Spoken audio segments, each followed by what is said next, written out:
Welcome, everyone. My name is Carolyn Quinn. I work at the Mental Health Association New Jersey in our Atlantic County office. And just kind of a mental health overview, especially focusing around depression and anxiety. I have been at the Mental Health Association for over 8 years in various roles. I'm currently the Director of Community Engagement and Wellness Programs and love being able to meet with folks in the community and share information. My contact information will be at the end. So whether you are tuning in live or this is something that you are watching a recording of, you'll be able to stay in touch with us if there's any questions you have or anything in particular you're looking for resources on. My goal for our time together is explore some initial data around the COVID-19 impact on mental health. The media has had a lot of,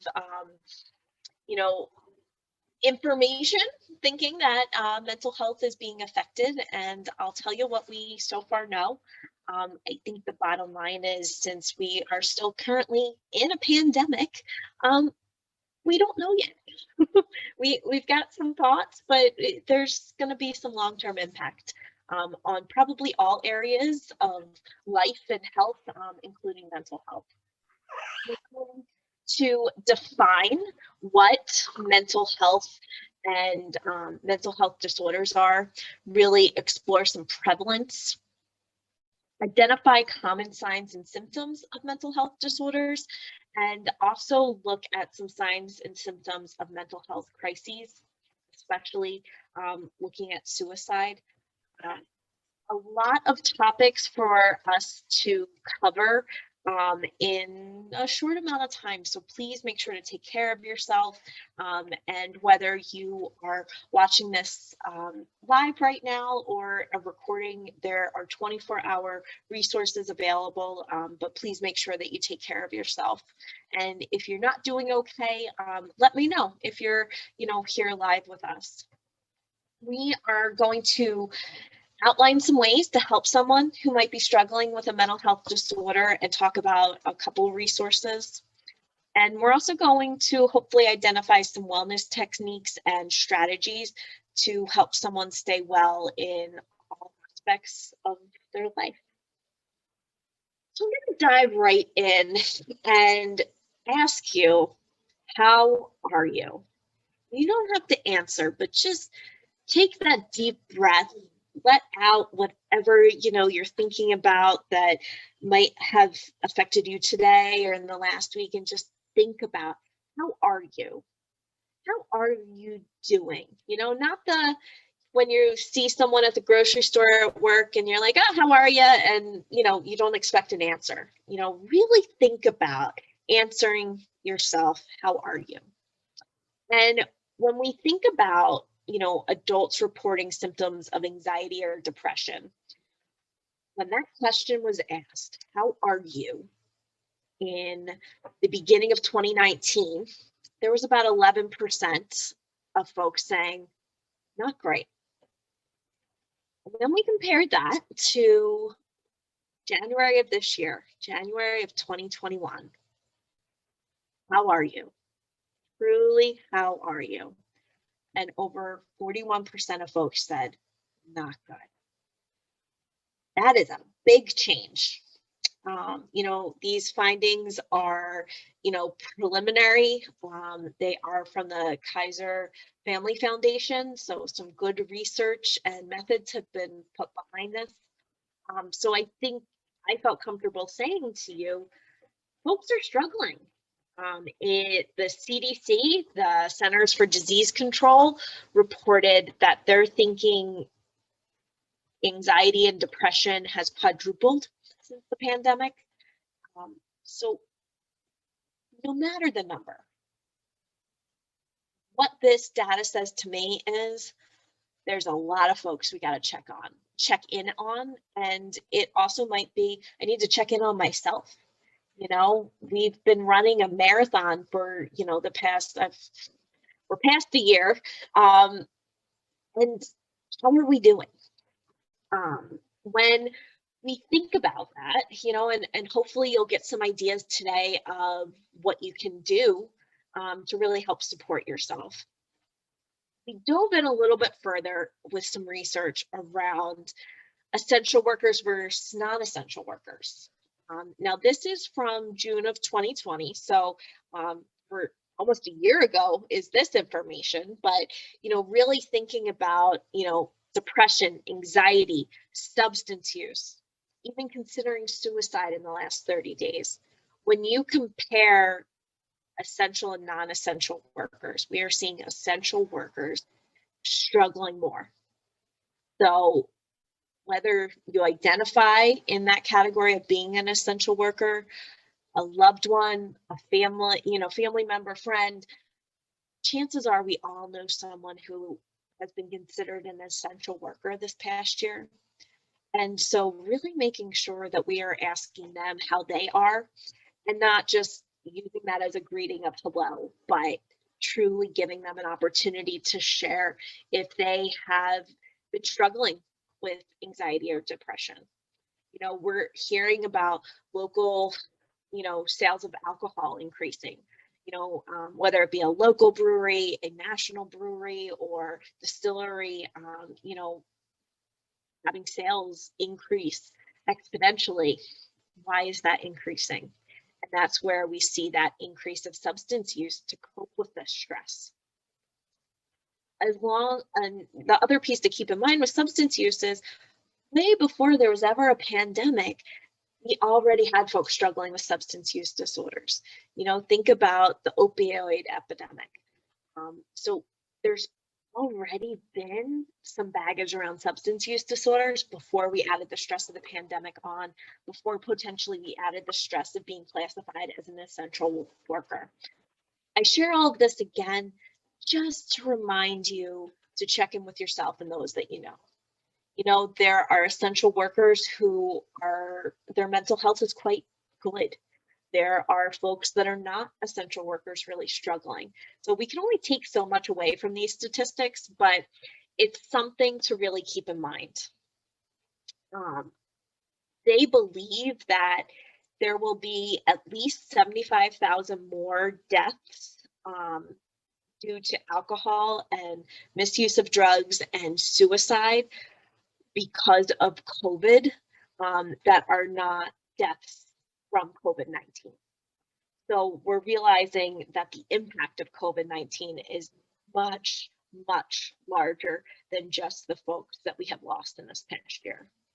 And I'm guessing that if you're tuning into this, you are not the only one who has experienced loss this past year. And there has been loss in so many ways, not even from folks that have died, but the loss of kids not being able to go to school, the loss of certain events. So there's so much grief from the pandemic that can manifest itself into mental health disorders. Another stat, and I promise you, if you're not a stat person, this is my last stat, but we also are seeing race and ethnicity being affected differently when we look at depression and anxiety. We are seeing Hispanic, Black, Latino folks struggling, people of color struggling at a higher rate. And, before the pandemic, people of color, indigenous communities, undocumented migrants, all were already at chance of experiencing mental health at a higher rate. And so really recognizing that we've just added that on to everything else that has been, happening. So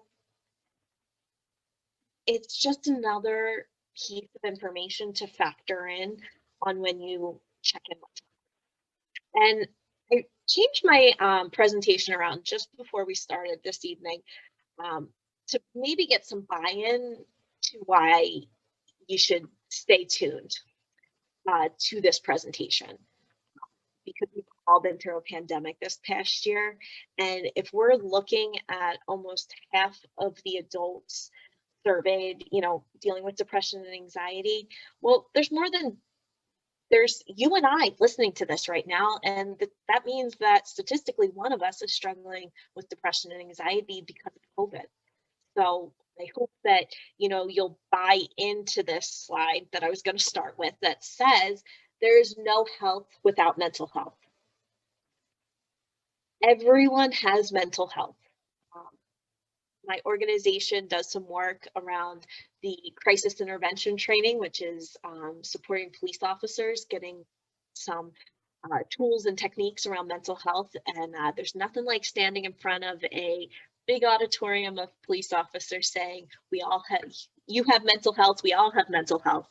But that's the bottom line. We all have mental health because we all have physical health. And we all recognize that we have physical health. We need to have our blood pressure checked. We need to make sure that we move our bodies, get enough exercise, all these different pieces. But we also need to make sure that we're taking care of our mental health. And, all of our mental health has been affected because of COVID-19. Some more than others.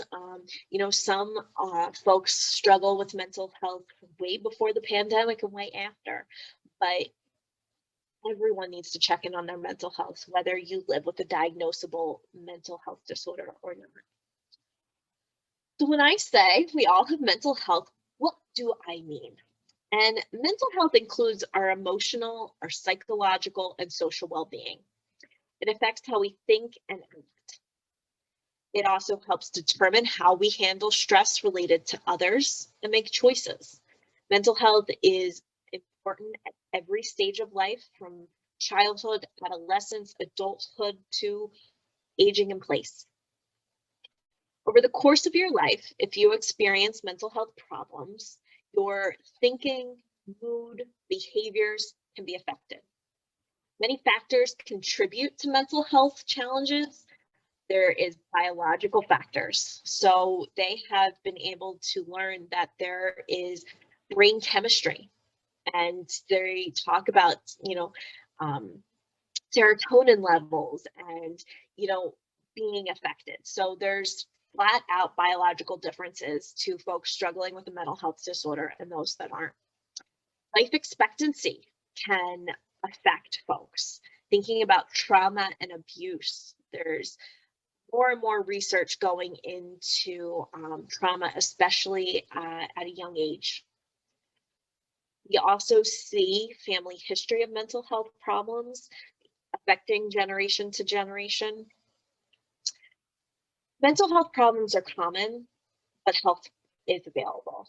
And the stat that has kind of remained steady over the years is that about 1 in 5 individuals will be diagnosed with a mental health disorder within their lifetime.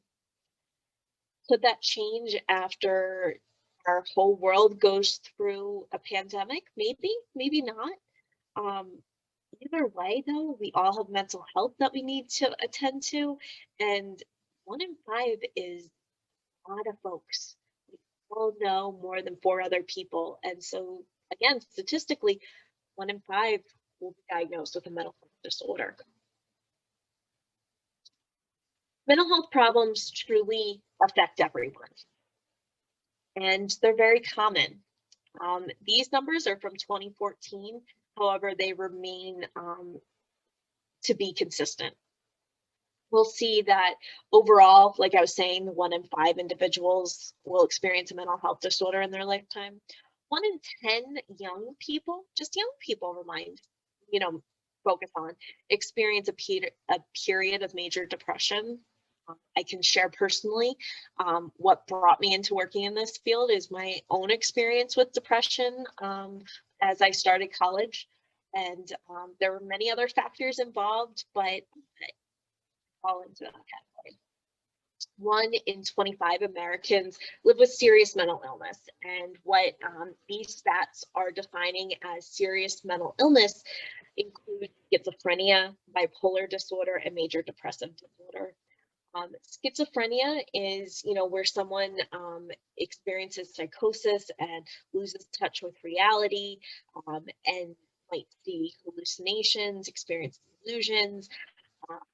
For some folks, I think that is the face of mental illness. However, that is less than 1% of the population. So really kind of keeping in mind that there is many different disorders. There are many different life, outcomes when it comes to, being diagnosed with a mental health disorder. And, if you or someone has been diagnosed with a mental health disorder, that does not mean that there is no hope. There are many folks that live with a mental health disorder that are living a very good life.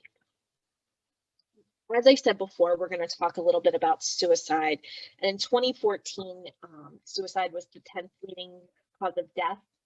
It has gone back and forth with young folks, adolescents, looking at between the second and third leading cause of death, depending on the year and the data. We're losing a lot of folks to suicide, and there's a lot of prevention that can happen. And we'll talk a little bit about that. So we could spend a long time trying to fully describe mental health disorders, but I'm going to let this beautiful artist share. Mental illness feels like a tug of war with yourself. It can feel like everyone else has it together except me. And whether you live with a diagnosable mental health disorder or you're just trying to get through the day, I think we all can say that everyone else doesn't have it together except you. Everyone is struggling, but just might not be showing it. What else does mental illness look like? Mental illness can feel like constantly chasing a normal life. And I'm gonna definitely do those air quotes of what is normal. But that's how it can feel, that, someone is chasing a normal life. It can feel like looking okay on the surface, but furiously treading underneath and constantly saying that I'm fine, but maybe the person isn't. And we'll talk a little bit about if you are this person, if you know someone that might be this person, how to open up a dialogue for someone to share that maybe they're not okay. And it's okay to not be okay. I'll say that again just to allow it to fully sink in. It's okay to not be okay. There's a great nonprofit based out of Chicago, and I'm going to mess up the name. I want to say it's Hope for Tomorrow, but I might be messing up words. But they have really made that statement very well known. It's okay to not be okay. Anxiety feels like it's always raining and I don't have an umbrella. Depression can feel like a terrible sinking sensation. Thinking about maybe the person feels like they're on the Titanic and it's sinking. Psychosis can feel like you had a brain transplant and nobody told you. Obsessive compulsive disorder, or OCD, can feel like a daily battle with my own brain. Thinking about potentially a small child asking you, but why? Imagine your brain constantly saying, what if, what if, what if? Borderline personality disorder can feel like a rug pulling about to be pulled out from under you. A rug always about to be pulled out from under you. Borderline personality disorder. Bipolar disorder can feel like knowing you have all the pieces, but finding it impossible to remember how they fit together. I definitely encourage, if you're big into social media, looking up the hashtag mental illness feels like, or the artist Gemma Carell. Mental Health America is our parent organization at the Mental Health Association, and them up as well, but they're just a couple to really kind of give you maybe a face to mental health disorders. I'm going to attempt to play this video here, and it's called The Awkward Conversation. Conversations about mental health don't have to be awkward, and this is a great example. Believe the volume should work, but famous last words. I'm Danny. I've lived with depression and anxiety for about 12 years. And today I'm going to be opening up about those mental health challenges with some complete strangers in the hopes We were doing good. that we can start normalizing conversations about mental health. Hi, I'm Danny. Nice to meet you. I'm Colleen. It's nice to meet you too. Cecilio, nice to meet you. How are you? Doing well, thank you. I'm doing really good. Yeah. Doing good. Yourself? I'm actually not doing so well today. Okay, that's honest. Oh, it's all right. Okay. So Okay. What's going on? can you tell me a little bit more about it? Do you feel comfortable talking about it, or? Yeah, I can talk about it. So I've been living with depression for a long time, and this week has been particularly hard for me. So a lot of people simply just don't know what to say and what to do when somebody opens up to them about a mental health or addiction challenge. And that's really where mental health first aid can be valuable. It teaches people a concrete action plan for starting a conversation and getting somebody the support that they need, whether that's treatment or just a non-judgmental listening ear. So was it a little unexpected when I responded that I wasn't doing well, us being complete strangers until this moment? I'll be honest, it caught me off guard. You just expect the automatic response of, how are you doing? I'm good. When you first meet someone, here there's like a huge distance. I always feel like, how can I help someone else? So, and I know it's hard because you just want to be like, oh, sorry, okay, let me run, And I don't think people do it because they're inconsiderate. I think it's because they honestly just don't know what to say. Have you talked to anyone about this? Sometimes I just don't want to burden. Yeah. I know it feels like that, but most of the time people want to help. Yeah. Like everyone kind of wants to be useful to other people, so they want to help you. So Yeah. don't feel like you're burdening them. That was really nice. That's so sweet. I totally wanted to give you a hug, and then I was like, that's might be weird, but okay. No, that was exactly what you should have said. Myself, I was thinking okay, this person is in need of help. Try your best. Listen to them. Sometimes that's the best thing you can do is just listen. If you had cancer, you wouldn't just try to you wouldn't will yourself to get better with that. And so I hope that people just start talking about it more. Wouldn't it be refreshing if we could take off the mask? Yes, absolutely. Be real people. So how did you learn how to respond that way? My father committed suicide when I was young, and it was like a really pivotal change. And I think I spent most of my life trying to avoid that and avoid talking about that and the shame and the guilt. So I really made this decision to learn how to interact with people and be empathetic and show people that someone does care about them even if I don't know you. I think people should just ask more questions, because it's once you get to know the person and understand that it could literally be any of us, any of us could have this at any point in our lives. How could you make a judgment on it? Can I give you a hug? Well, absolutely. I love hugs. Thank you.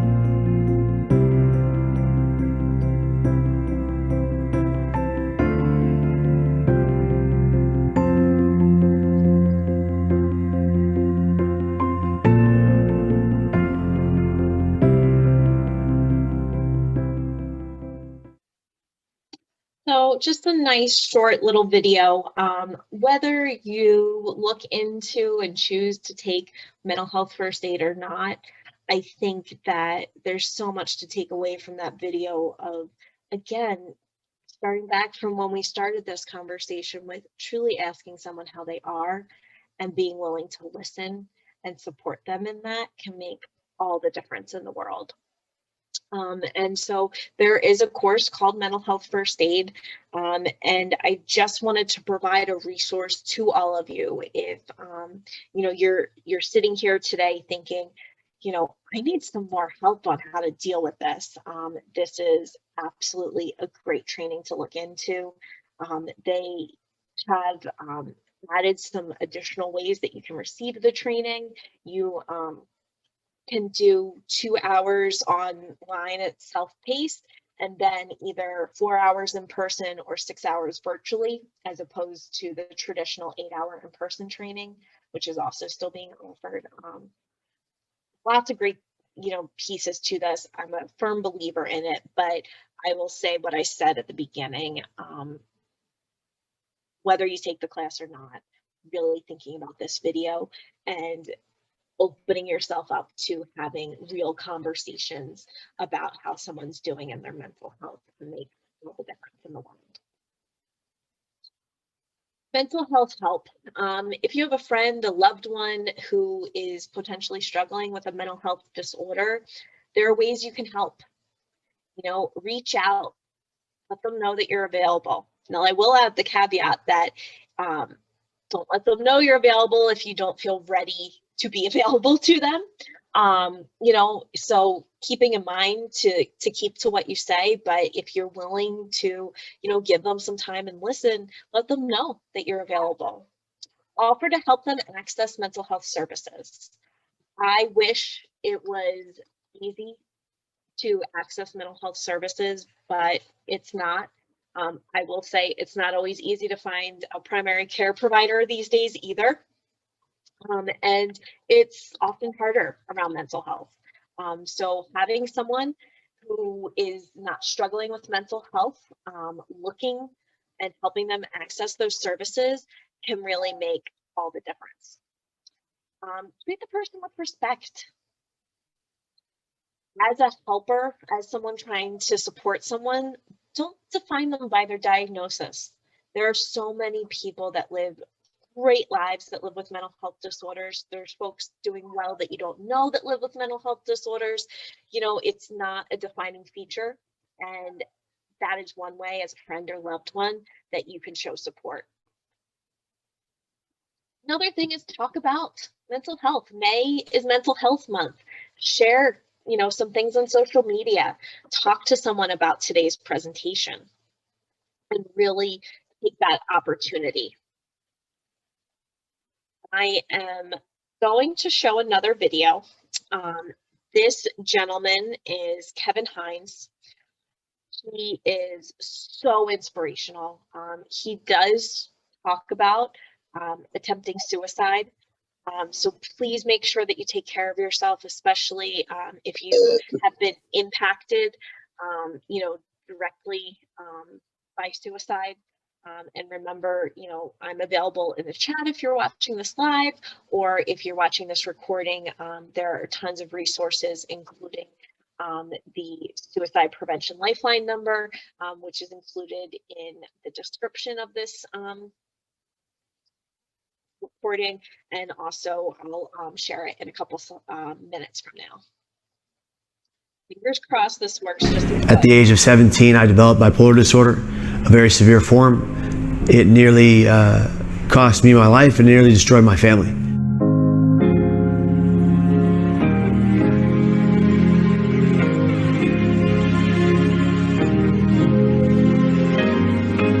My parents were in the middle of getting divorced at the time.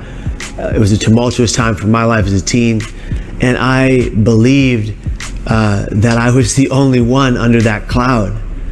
But that's so far from the truth, so far from fact. 50 million people around the world diagnosed mentally ill. So many more undiagnosed, but that have the diseases that are in their brains. I don't want to have this disease. I don't want to be flawed. Bipolar disorder, that's not me. I was a wrestling champion in the WCL league in California. There's no way. My football team went to state. This is garbage. And I was in so much denial. And that denial ruled the day until I crashed hard. And it was September 24th when it all came to a head. I sat at my desk and I penned that note. Mom, dad, brother, sister, girlfriend, best friend. Love you, but I gotta go. I was gonna go to the Golden Gate and I was gonna disappear. I thought I was my family's burden. I wish I asked them. I just wanted the pain to stop. That's the common denominator of people we lose to suicide. They just want the pain to stop. What they don't realize is that their thoughts don't have to become their actions. Their thoughts don't have to take over. If you can recognize those thoughts as flawed and illogical, because suicide is an irrational state of mind. You think you have to die, but you don't really want to. You know, I found myself in my father's room that morning.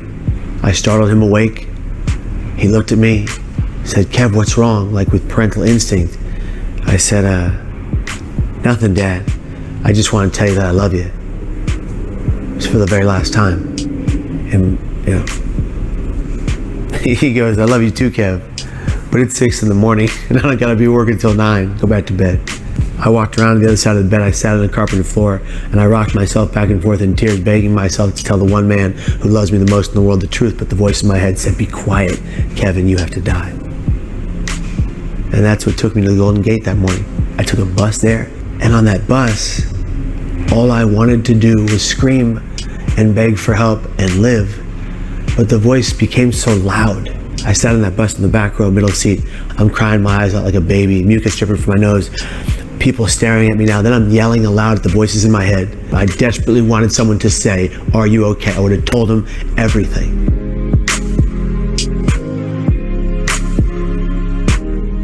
Fear, apathy. There was a guy to my left, said to the fellow next to him while pointing at me with his thumb, "What the hell's wrong with that kid?" with a smile on his face. Apathy. That's his or her problem, but it ain't mine. The bus got to the bridge. I sat there crying. Bus driver turned, he stood, he looked at me and he said, "Kid, come on, get out the bus, I gotta go." I walked across the walkway of the Golden Gate Bridge for 40 minutes, up and down, back and forth, crying like a baby. Bikers, joggers, tourists, runners, they all went by me. Police officers searching for suicidal people went by me twice. I'm leaning over the rail, crying like a baby. They went by me twice. Nobody cares. And the voice in my head said, "Jump now," and I did. At the millisecond that my hands left that rail, instant regret for my actions and the absolute recognition that I just made the greatest mistake of my life. You know, falling head first, righted my body accidentally, landed in a position that wouldn't kill me. On the way down, I said to myself, "What have I just done? I don't want to die. God, please save me." And I hit the water. I went down 70 feet beneath the water's surface, but I opened my eyes. My legs, I couldn't move. I had shattered my T12, L1, and L2 lower vertebrae into shards like glass. I had missed severing my spinal cord by 2 millimeters. I swam to the surface only using my arms. When I came to the surface, bobbing up and down in water, swallowing salt water, kept going down, couldn't stay afloat. A woman driving by in a red car saw me go over and she called her friend in the Coast Guard. The reason the Coast Guard got to my body within less than the time I was set in hypothermia and drowned was because of that woman making that phone call. The Coast Guard arrived. They fished me out of the water, they put me in a flatboard, they put a neck brace around my neck, and they started asking me a bunch of questions. The guy looks at me, he leans in, and he says, "Kid, do you know how many people we pull out of this water that are already gone?" And I said, "No, and I don't want to know." And he said, "Well, I'm going to tell you. This unit has pulled 57 dead bodies out of this water and 1 live one."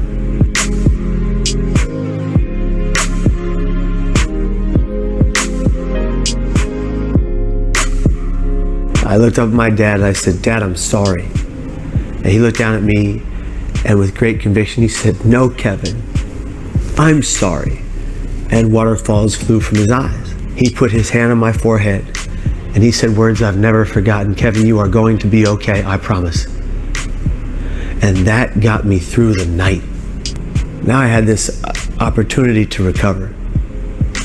And a lot of people think that I went from this incident and was like, "Oh, I'm so much better now. You know, oh great, it's all gone." No, this was just the beginning.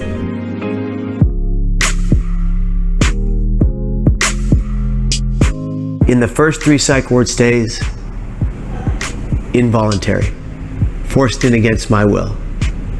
But those next 4, I found self-awareness.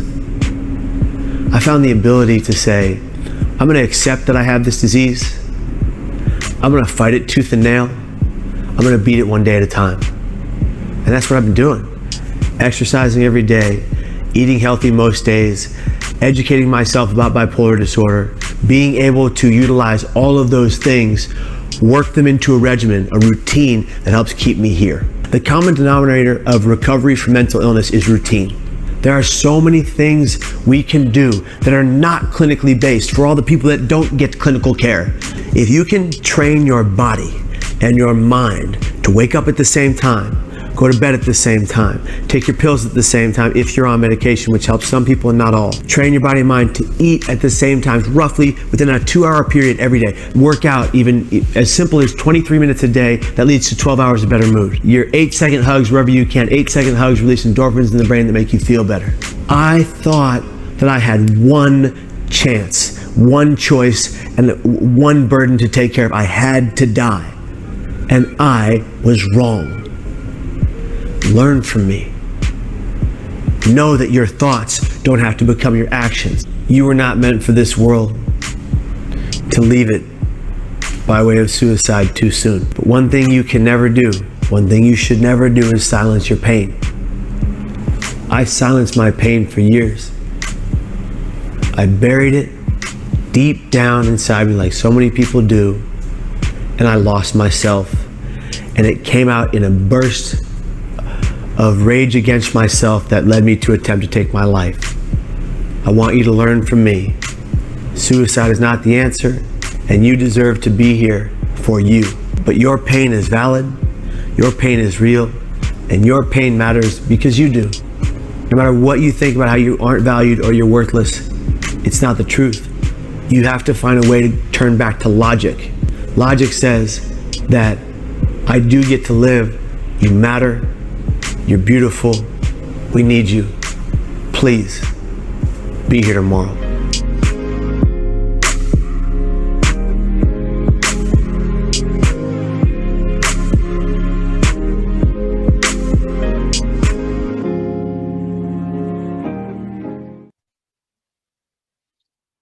So I'm just going to take a second and take a deep breath there. Such a powerful message from Kevin. He is a great advocate for folks, Kevin Hines, and on social media and all different, as him and his wife have I think it's Margaret and Kevin Hines Foundation. So definitely worth checking out if you found his story compelling. He was a part of an HBO documentary, as well as he wrote a book, Cracked Not Broken. So lots of cool stuff from him for sure. So I want to just share some risk factors around suicide. Because as I kind of shared before, this is something that is extremely preventable and happens to a lot of folks, no matter their age. Suicide is something that we really want to focus on being aware of signs and symptoms from, unfortunately, young adolescents to seniors and folks 85 and older. So there's really no safe age to not keep an eye on these risk factors and signs and symptoms. So distressing and uncontrollable events, and the pandemic being one of those, but also so many others. Any event that someone identifies and experiences as traumatic to them, then that is traumatic to them. You and I can go through the same circumstances at the same point in our life, and one of us really have it affect us and one of us be okay. And that is for so many different reasons, but the bottom line is that just because you might go through the same thing as someone else does not mean that they are experiencing it the same way. Difficult childhoods. I mentioned there's been a lot of research and looking at trauma, especially adverse childhood experiences, or sometimes clinicians call ACEs. History of childhood anxiety can put someone more at risk for taking their life.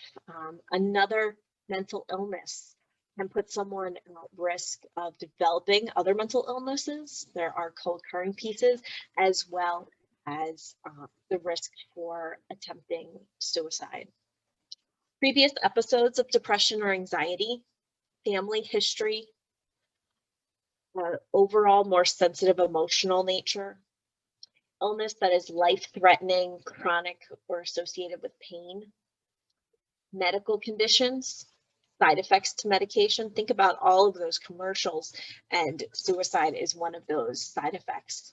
Recent childbirth, think about postpartum depression. Premenstrual changes in hormone levels, lack of exposure to bright light in winter, chemical neurotransmitter imbalances, substance misuse, intoxication, withdrawal. These are all risk factors that can put someone at risk of thinking of taking their life. How to help someone. We're always going to treat the person with respect and dignity. Understand that the symptoms are an expression of distress and a part of an illness. We're gonna have realistic expectations. Someone who's truly struggling, potentially thinking about taking their own life, like Kevin was, telling them, you're going to be perfectly fine tomorrow, just go to bed. Well, if they wake up tomorrow and feel worse, well, are they gonna come back to you? Do they feel like they've let you down because they're not better? So really being honest that this is a healing, this can be a journey. But there's lots of folks that have been where they are that are living well now. You can even use Kevin as an example. Offer consistent emotional support and understanding. Give the person hope for recovery, recognizing that this is not a death sentence if they feel this way, if they're thinking about suicide. Provide practical help. So we're not going to let them know of this new age, extremely expensive therapy only offered in Sweden. We're going to let them know about the, different programs available to them right where they are currently. Offer credible information, making sure that the information that you are passing on to that person is good stuff. And here's a big one. Don't agree to keep their plan a secret. If someone shares with you that they're thinking of taking their life, not to agree to keep their secret. Over the years, we have had, unfortunately, lots of famous folks take their life. Just recently, I believe we passed the anniversary of both Kate Spade and Anthony Bourdain taking their life. And I recently found out that Anthony Bourdain apparently shared with many people close to him before he died by suicide that he was seriously thinking of taking his life. So folks do share that they're thinking of taking their life, and they'll share because they're so desperate for help. And they're in such a dark corner that they think there's no other way to get help. And so having someone being willing to ask them, as Kevin talked about, are you thinking of killing yourself? Very directly can show that they can be honest with you. Most folks, if asked, like Kevin said, are you thinking killing yourself, will answer honestly. And that's something very important to share. Asking this question, whether it be fortunately to a 13 or 14-year-old or an 85-year-old or anywhere in between, is not going to put the idea in their head. That is an absolute myth. If the person was thinking about it, they're not going to say, oh, that was a great idea, thank you.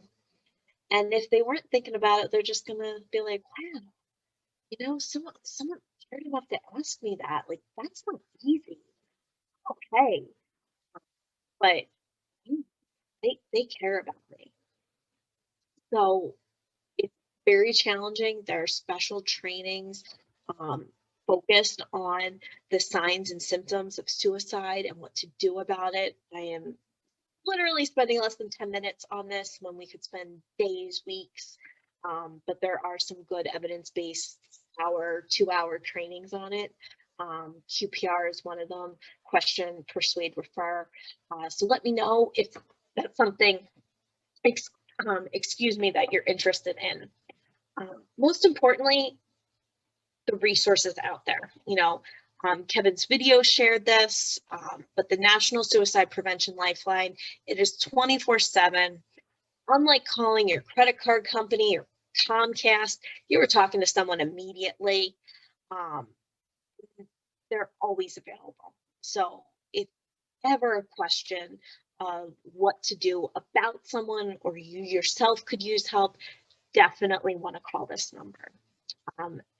New Jersey has their own suicide prevention helpline number. All of these numbers someday soon will be put into a 3-digit number, kind of like 211 and 911. So soon enough, we'll be advertising 988. Please don't dial it yet because it's not in place, but the implementation nationally has been put forth and it's happening, which is so exciting. It lowers that stigma that, if someone's in a mental health crisis, help is just as available as physical health, like 911. So, stay attuned to that when that's available. In the meantime, you have these phone numbers here. There's a crisis text line, which is fabulous for someone who feels like talking might be overwhelming. And you can text 741-741. You can text help and they will be right responding to you. There is also the mental health cares line, and that's really for information, referral, and really finding stuff that's specific in your area in New Jersey. There's also a peer recovery warm line. The warm line is really an opportunity to connect with someone else that understands what it's like to struggle with a mental health disorder. They call it a warm line because it's not a hotline. Someone's not in crisis, but they could really use some extra support. And it's a great resource to help someone potentially avoid crisis. Lots of heavy stuff talked about, hopefully some hope, and something I kind of want to leave with all of you is the importance of early detection. There is help out there, and the sooner we can connect someone with help, the more likely they will find recovery, and the sooner. There is lots of help out there, and recovery is possible. I can speak for myself personally. I can speak for folks I serve. It's not always easy. It most often is not easy at all, but it is possible, and there's hope, and recovery happens for so many people. So if you're feeling that hopeless or helplessness that Kevin talked about, or someone that is just like how Kevin is doing well now, so many others are, and so can that person. There is a great resource called mhascreening.org, and it's really some questions for someone to, really evaluate if they're struggling with potentially depression, anxiety. There's one focused around adolescence. So many different screenings available if you go to mhascreening.org. As the image says, we can all benefit from getting a checkup from the neck up, and just a clever little lingo, but really this idea, just like you go for a physical and take care of your physical health. I'll go back to one of the first things I said to all of you. We all have mental health, and so we all need to get that checkup from the neck up. We've talked a lot today about how mental health is being impacted by a pandemic, overall defining what mental health is, thinking about all these different, layers of mental health. And I keep saying to you, we all have mental health, like physical health, and often You can probably say like, okay, if my blood pressure is high, I know that, I need to work on my stress. I know I need to, stay away from these foods. I need to exercise more. Well, if your mental health is like, the statistics I shared, whether it be from the pandemic or otherwise, what do you do? And this is something any of us can do for our mental health. And that's really look at and manage and reduce our stress levels. Develop a strong support system.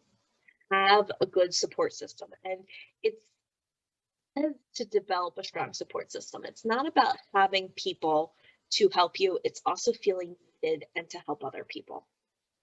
Find activities you enjoy, especially stuff that is low cost, easy to access, maybe doesn't take so much time, whether it be journaling, reading, meditation, being outdoors, gardening, the beach, whatever it is that makes you happy.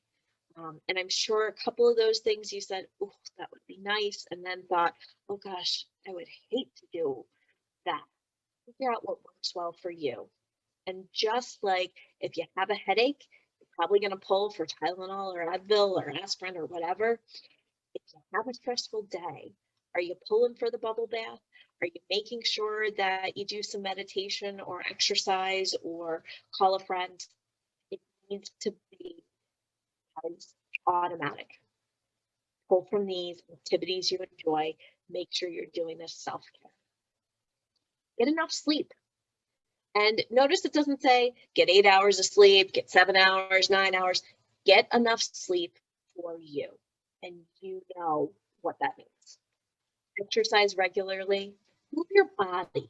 This isn't necessarily about, having a bikini body ready for the summer. This is about moving your body to support your mental health and physical. And that can look like going for a walk outside. It can be doing some simple, videos you found on YouTube. Find a way to move your body that you enjoy. I know most recently for me, I've caught up on some TV and done an exercise bike inside, especially during the winter time. Figure out how to move your body and do something that you like. Have a healthy diet. And you don't have to go vegan. You don't have to eat everything organic 100% of the time. It's about finding a healthy diet to support your mental health. Have effective coping and problem-solving skills. There's going to be bumps in the road. There is going to be problems, whether they're nationally or internationally, like a pandemic, or something much smaller, like you lost electric for 2 hours. But you're going to hit some road bumps along the way, and having those coping skills ready to go can be all the difference. And work on improving your self-esteem. There's so many little tools and techniques. I wish I could get into it, but we can't cover all this in an hour. But think about, what does self-care look like for you, so you can take care of your mental health.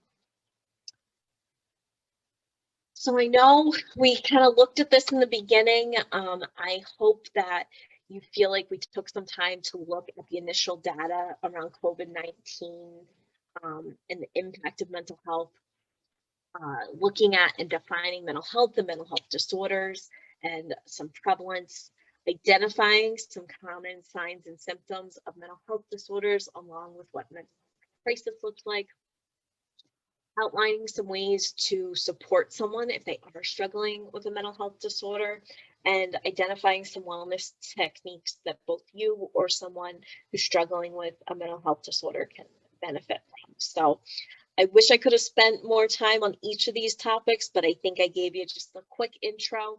And if you are interested in any of this, please don't hesitate to reach out to us. I will put my information in the chat. If you are watching this recording after it was live, it'll be with the link, my contact info. We are here to support you, and I hope that everyone stays well and, really works on their own mental health, and know that you're not alone in in this, if no matter where you are in wellness.